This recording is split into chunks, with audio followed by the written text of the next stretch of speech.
Primeiro, os nazistas vieram buscar os comunistas, mas como eu não era comunista, eu não fiz nada. Depois, vieram buscar os judeus, mas como eu não sou judeu, eu nada fiz. Depois, os nazistas vieram buscar os sindicalistas, mas como eu não era sindicalista, eu fiquei calado. Depois, vieram buscar os católicos, mas como eu sou protestante, eu nada fiz. E agora vieram me buscar e não há ninguém para lutar por mim. Esse poema é do pastor evangélico Martin Niemöller, que foi vítima do nazismo. E eu lembro também uma frase de Martin Luther King, outro pastor evangélico, que dizia o seguinte: o que me preocupa não é o grito dos maus, mas o silêncio dos bons. Hoje, a Polícia Federal deflagrou a operação Contragolpe, onde descobriu que os fascistas bolsonaristas organizaram o assassinato do então candidato eleito Lula, do seu vice Alckmin e também do ministro Alexandre de Moraes. E é interessante que a operação era chamada Punhal Verde Amarelo. Isso lembra muito a Noite dos Punhais que os nazistas fizeram na Segunda Guerra Mundial. Para quem não sabe, o nazismo é uma vertente do fascismo. E para quem não sabe, Bolsonaro sempre flertou com essa pauta.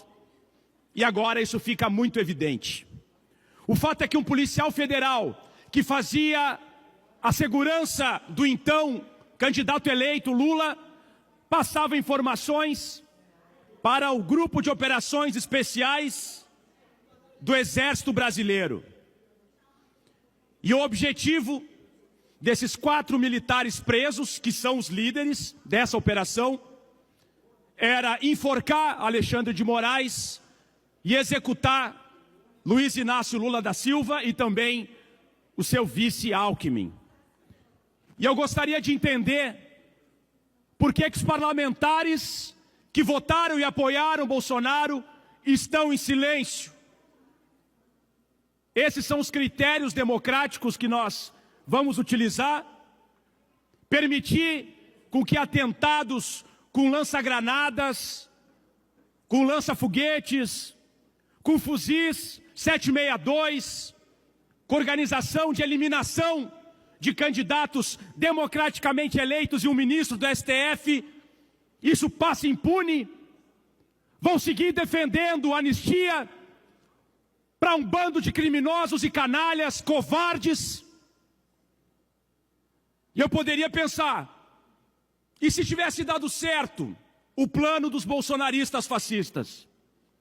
Eu estaria aqui falando aqui, junto aos outros deputados? E os demais deputados da direita estariam onde nesse momento? Aplaudindo o que eles estariam fazendo depois de matar um candidato eleito, o seu vice e um ministro de Estado, na verdade do STF?